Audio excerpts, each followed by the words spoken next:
आप लोगों को बैठाएं।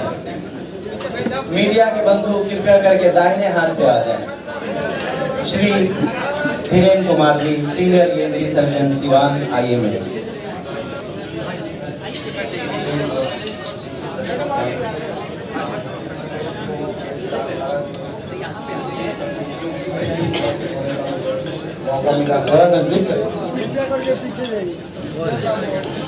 हेलो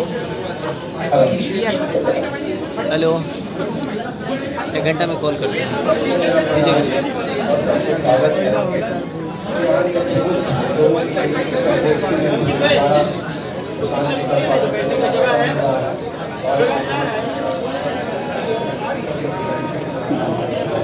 एक दूसरे से वार्तालाप करें, अपने जिज्ञासा को प्रधानमंत्री के सामने रखें और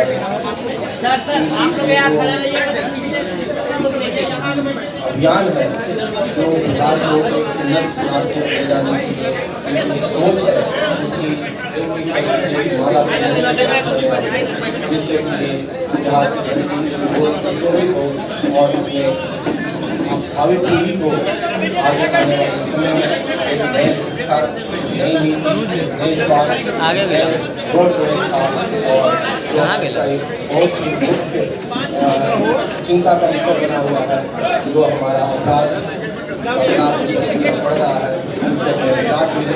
हम लोग उनके कहाँ गए जो नाम यश उनकी प्रतिष्ठा के लिए काम ना करें, जो भी हो सकता है, जहाँ भी हो सकता है, इस तरीके से आपको आज को आगे बढ़ाने के लिए हम लोग और अपनी इनका साथ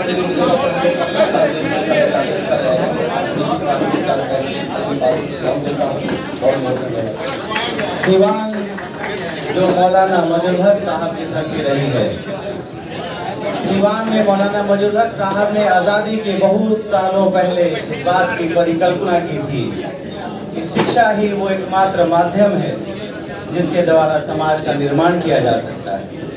शिक्षा ही वो माध्यम है जिससे समाज का विकास किया जा सकता है। सरस्वती की साधना से ही लक्ष्मी की प्राप्ति होगी, शक्ति की प्राप्ति होगी। उस महान व्यक्ति मौलाना मजहर साहब की धरती से आने वाले डॉक्टर प्रोफेसर मनोज कुमार मिश्रा जी से मैं गुजारिश करूंगा। सर ने अपना जीवन का बेशतर हिस्सा बच्चों को पढ़ाने, लिखाने, रोगियों की सेवा में बिताया है। आज मैं चाहूंगा कि हमें मार्गदर्शन करें कि हम कैसे मिलजुल करके समाज का कैसे इलाज कर सकते हैं। श्री मनोज कुमार मिश्रा जी। आज उपस्थित हमारे ये गणमान्य जो हमारे लिए भी वो अभिभावक के रूप में हैं, गिरी जी हैं, गिरी जी के सामान्य तुल्य और भी हमारे अभिभावक के रूप में जो लोग हैं, उनको देख करके हौसला जितना बढ़ता है उससे ज्यादा हौसला बढ़ा है बच्चों को देख करके कि प्रशांत जी के आने के बाद उन बच्चों में जो जुनून है, जो हौसला है, वो हम लोगों के हौसला को बढ़ा देने के लिए उन बच्चों के पास ये ताकत ही किया करके उन्होंने हम लोगों का हौसला बढ़ा दिया। और आज बहुत कुछ समय नहीं है हम लोगों को किसी चीज को कहने के लिए कि जब ये लोग सारे प्रबुद्ध हैं तो इनको किसी विषय के बोध की आवश्यकता नहीं है। एक संकल्प हम लोग लें कि यह उपस्थिति जो हमने दर्ज कराई है, इसके इतनी बड़ी हुजूम के लिए, इतनी बड़ी व्यवस्था के लिए जो जिम्मेवार है, जो संचालन करता है, जो डॉक्टर शहनवाज साहब हैं, उनको मैं शुभकामना के साथ स्वस्थ और दीर्घायु जीवन की कामना करता हूं। और जो हम लोगों को अपेक्षा है प्रशांत जी के साथ, यह केवल भीड़ दिखा करके हम लोग खुश नहीं हो सकते हैं यदि हम सारे लोग संकल्पित हों। और आज 20 तारीख को इस मीटिंग में ये संकल्प लें कि हम ईमानदारी से इनके साथ हैं, रहेंगे और हमसे जुड़ने वालों को भी हम अपने साथ जोड़ेंगे। तो यह आज की मीटिंग और आज की सभा और आज के लोगों का आना सार्थक होगा। इन्हीं शब्दों के साथ मैं अपनी वाणी को विराम देता हूँ। बहुत धन्यवाद सर। विज्ञान मानव जीवन को बदलने के लिए सबसे प्रमाणिक तथ्य है। विज्ञान के शिक्षक जो बच्चों के अंदर साइंटिफिक टेम्परामेंट डेवलप करते हैं। हमारे बीच फिजिक्स के प्रोफेसर श्री अरविंद श्रीवास्तव जी मौजूद है। मैं उनसे गुजारिश करूंगा कि अपने आशीष वचन हमें दें और हमें मार्गदर्शन करें। श्री अरविंद श्रीवास्तव। सबको मेरा प्रणाम। मैं शिक्षा के क्षेत्र में हूँ और काफी समय से हूँ। जहाँ तक जन सुराज की बात है, मेरा पहला इंटरेक्शन अबाक साहब से हुआ था जब ये मेरे कॉलेज में गए थे,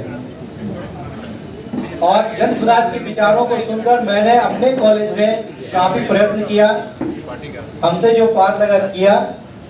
और आपसे गुजारिश है कि जय बिहार का नारा जिसने दिया, 40 साल से हम लोग जिसके अंडर में हैं, उसका विकास हम लोग देख चुके हैं।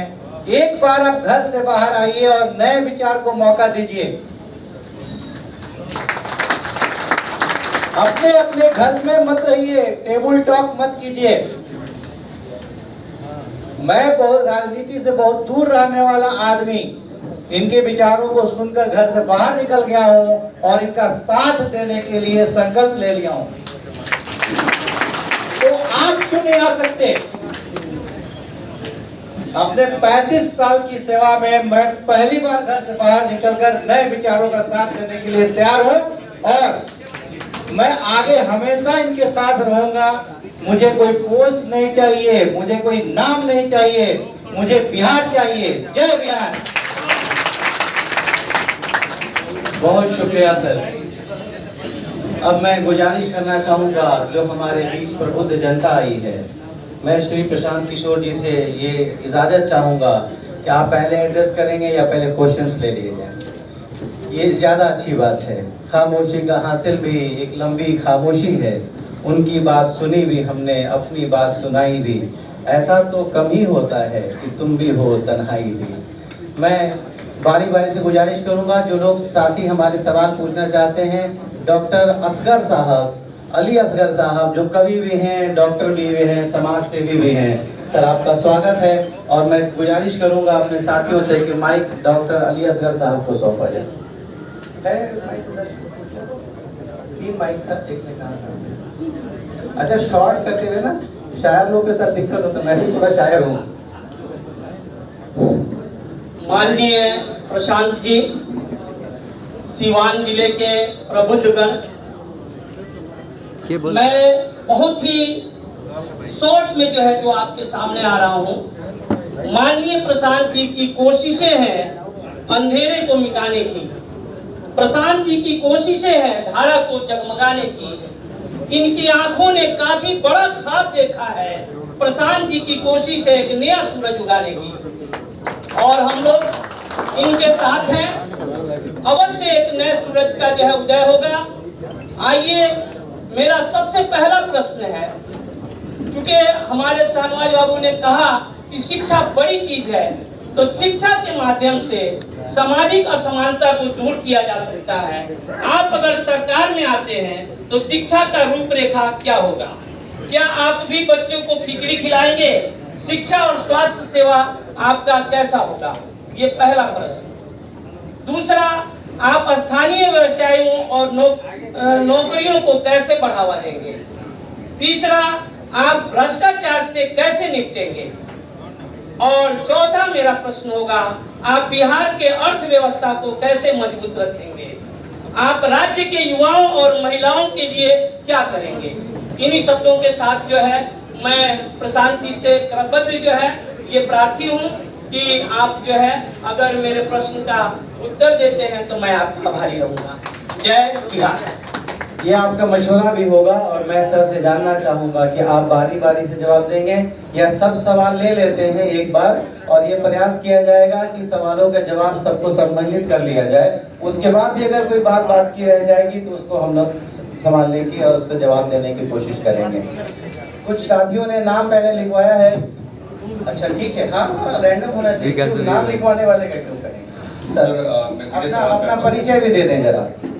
डॉक्टर रविकांत सिंह, मैं डेंटिस्ट। सर सवाल ये है कि जब आप सरकार में आते हैं तो कुछ आपके फैसले जो होंगे जो वोट में ट्रांसलेट नहीं होंगे, और कुछ फैसले ऐसे होंगे जो कि डायरेक्टली वोट में ट्रांसलेट होंगे। जैसे बिहार के जो जरूरी है, पर्यटन हुआ, उसमें समय लगता है। हमारा जो लैंड ऑफ स्टेट है सर, इसमें क्या है, मेगा इंडस्ट्री भी नॉट एक्सपेक्टेड कि इतना जल्दी आप मेगा इंडस्ट्री लेके आए। लेकिन बिहार रिसर्च एंड इनोवेशन के लिए जाने वाला था, इसमें फंड बहुत लगेगा, समय बहुत लगेगा और शायद ये वोट में ट्रांसलेट नहीं। बिहार जो स्टेट है, 12th largest state with 3rd largest population and highest proportion of यहाँ हम खेल के लिए बहुत, मतलब खेल के क्षेत्र में बहुत ज़्यादा योगदान किया जा सकता है। यहाँ से इंस्टीट्यूट्स हो सकते हैं, हमारे पास एक हम का इंटरनेशनल स्टेडियम भी नहीं, लेकिन ये वोट में ट्रांसलेट क्या बात है, इसके लिए यार हम ताली मारेंगे भाई। खेल के बारे में बात किया, वीडियो बनाएंगे। क्या आप उसकी तरफ जाएंगे? अभी ना, पहला सवाल है। दूसरा बहुत छोटा सा सवाल है, वो डेटा नहीं रखूँगा। सर, सरकारें तो बदलेंगी और ब्यूरोक्रेट्स तो सेम रहेंगे। बिहार में देखा गया है कि बिहारी जो ब्यूरोक्रेट्स दूसरे स्टेट में जाके बहुत अच्छा काम करते हैं, लेकिन अपने यहाँ जब उनको अच्छा काम करना है वो पॉलिटिक्स। आप जब सरकार में आएंगे तो उनके अगर कोई ब्यूरोक्रेट्स बहुत, वो अकेले में बहुत कुछ बदलाव करते हैं, उनके लिए कैसे आप एक अच्छा माहौल बना सकते हैं, अपने पद का सही सदुपयोग कर सकते हैं। एक डेटा है, छोटा सा रखना चाहूँगा सर। पूरे हिंदुस्तान में 60 से ज़्यादा डेंटल कॉलेज टॉप 50 में पिछले 2 से 3 दशक से बिहार का एक भी कॉलेज नहीं। इधर रिसेंट में बहाली आई थी, उसमें जो विद्यार्थी, जो भी कैंडिडेट बिहार नहीं किसी अदर स्टेट से पढ़ाई किए हैं और वो अपना लाइफ लॉन्ग बिहार में आकर के सेवा देना चाहते हैं, उनको आउटसाइडर करार किया गया है। और बिहार के जो कैंडिडेट्स हैं जिन्होंने बिहार से पढ़ाई की, उनको 50% रिजर्वेशन है। मैं नेता का नाम नहीं ले रहा हूँ, बट इसमें जो इस तरह का जो ब्यूरोक्रेट्स है, कम से कम वो तो पढ़े लिखे हैं ना। इस तरह की जो चीजें हो रही हैं, इस पर आपका विचार जानना चाहिए। डॉक्टर रविकांत सिंह जितने अच्छे दांत के डॉक्टर हैं, उतने अच्छे इस समाज का दर्द रखने वाले व्यक्ति हैं। लायंस क्लब के साथ